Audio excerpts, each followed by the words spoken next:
Hello everyone, it's Chris. Another cold day. It's in the mid-20s. This is one of those days where, so we had a little rain yesterday morning and that turned to snow when it got a little colder. So this is going to be one of those crunchy, icy days, but we've got to go for a ride. This should be an interesting ride. My guess is the main roads will be salted enough to make it semi-safe, but the side roads are probably going to be, well, we're going to see.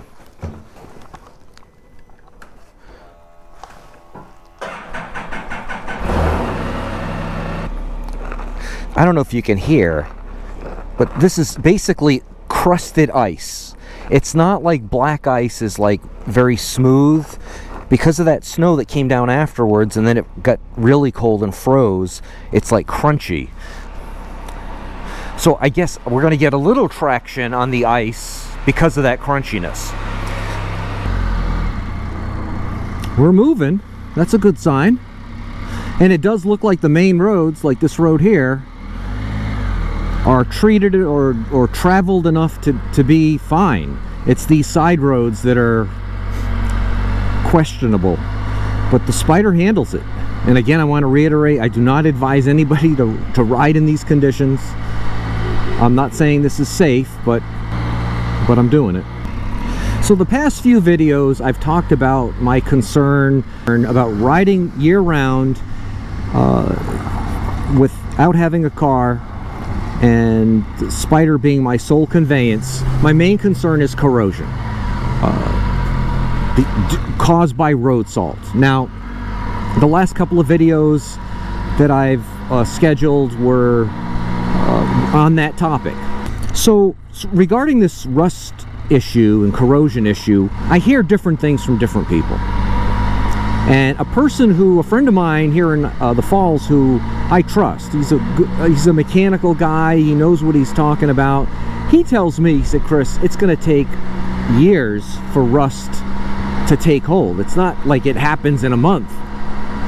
So, you know, if you're worried about like rust and you're thinking you're going to find rust, you know, today or next month or even next year, you're probably not going to have any luck because it's going to take a few years for it to really take hold.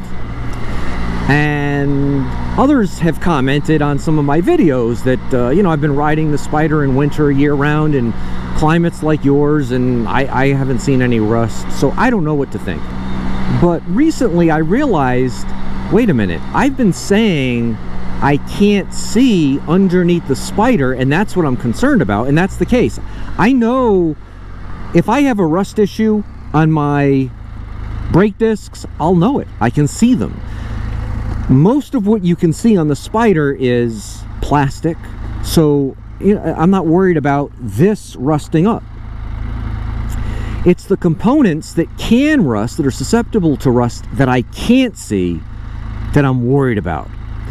And then it hit me. Wait a minute. Why can't you see what's under the Spyder? Now, I don't have one of those bays where I could roll my Spyder up onto a lift and, you know, look underneath it. But I've got an iPhone and I've got a selfie stick. And why it took me, I mean, I've been thinking about this all winter long and even before the winter. I'm shooting this in early February. Why it took me this long to realize that you can take an iPhone and a selfie stick and just kind of give it a pretty thorough examination underneath and just see what's going on. Now, before we do that, I want to give a shout out to another YouTuber, and that's Rob from Jersey Spyder. He's a relatively new channel, and he did a video recently on washing the Spyder. Now, if you watch my videos, you know I did one back in the summer on how I wash mine, and then I did the last video you saw was the one in the bay. That was the one on like on a cold, it was like 33, 34 degrees that I washed it. But then I watched Rob's video, and it was an amazing revelation to me. Thank you, Rob, because Rob dries his Spyder with a blow dryer, not a blow dryer, a leaf blower. Now, I've never had a leaf blower. I've got a very small yard, as you know if you watch my videos, and I use a rake when the leaves fall. And I don't get a lot of leaves, but I get some, and when they fall, I rake them. So I never really thought about a leaf blower in terms of leaves, but I ordered one because of Rob's video. Now, I ordered an off-brand, one of those Chinese brands. Well, they're all, let's face it. I'm certain that every leaf blower, particularly the electric ones, the battery-powered ones, are Chinese. Maybe I'm wrong. If I am, correct me, but I ordered one of those, and I'm so excited about it. That is going to reduce my, a big hassle with washing the Spyder, and I wash mine often in the better weather, is drying it. And I use a chamois, and then I take out the microfiber towels and whatnot. You know what a hassle it is to dry these things. So the fact that I can really blow this thing down with a leaf blower and then polish it up with the microfiber towel just to make sure I get every nook and cranny dry is just going to be like the first guy that discovered, the first caveman that discovered fire. I just can't wait. It's supposed to arrive tomorrow, and it's going to change my life. So thanks, Rob. But back to examining the Spyder. What I want to do is take a look underneath, and we're doing this in early February, and it's going to be dirty down there, but I guess I could have waited until the weather gets nicer, really clean it up well, and then do it. And I certainly will do that. But for the purposes of a YouTube video and showing you, what's underneath right now, I wanted to do it right away. So we're going to take a look. Okay, so let's get underneath and see what it looks like. Okay, so let's look under the Spyder. And I apologize for the dirtiness of the Spyder. You can see there's snow and crud all over it. But I think we can still see some signs of possible rust. I'm hoping someone here tells me. You can see right there's things that look like rust on the muffler pipe. But I'm more concerned about something further in. And I realize what you have to understand is I don't have the ability to see what right there. Let's stop it right there. And we're going to stop it right here. So I don't know what that is, and there are two of, whatever this is, there are two of them. We're going to cross another one momentarily, but what I don't know is that a copper color something or other, or is that actually rust? I find it hard to believe that it would rust this early. If it is rust, I find it hard to believe it's because I'm riding in the winter. I think it was probably rusted before that, but let's carry on here. There's the other one. Some more rust on the muffler pipe. There's one more spot where I'm going to pause it. Right there. Right there. I don't know what that is. There's some sort of bearing there and a seal of some sort, but it looks like rust to me, but you might know better.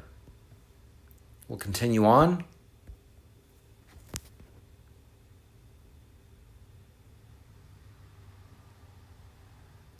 Now, I'm going to pause it here.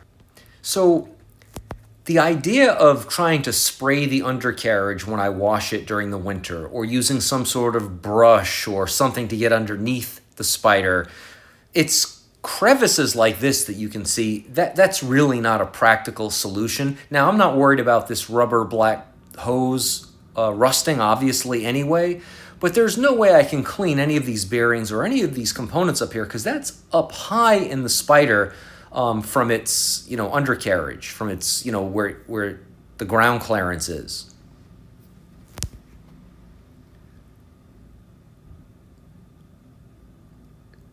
Again, bear in mind that I can't see what the camera. Right there is a spot I'm going to stop it at.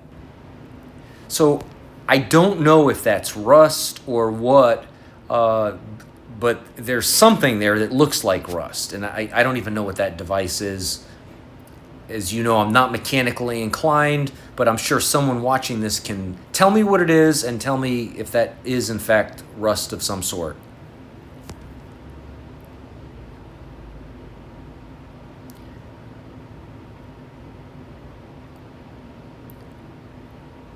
Go back under. And again, remember that I can't tell what the camera's looking at while the camera is out of my field of vision when it's underneath the Spyder. And much of this is just the belly of the frunk and the front of the Spyder right now that you're looking at, and so I'm not really worried about that rusting.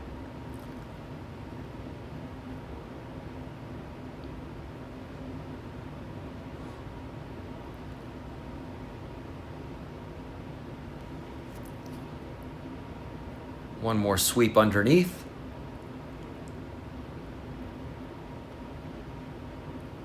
Right there. We're going to go back there. Right there. You can see something that looks like rust building up on whatever that component is.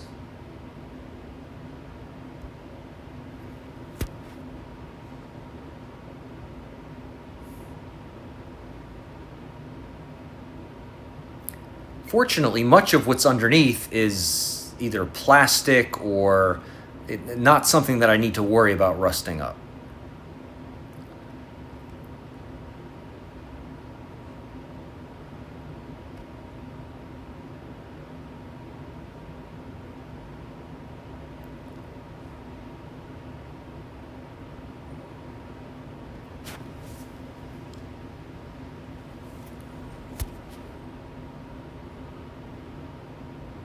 What a mess. Look how dirty that is. So thanks for bearing with me on that. If you have any idea if what we saw was rust or any comments on this, I sure would appreciate it. As is the case with much of what I post on YouTube, I find I learn a lot more from you than you probably learn from me, and I appreciate your help. Any ideas, I sure would appreciate it. If you like this video, please hit that like button. If you don't subscribe to the channel yet, if you would subscribe and hit that notification bell, I sure would appreciate that as well. And until the next video, you have a great day. Thanks. Bye-bye.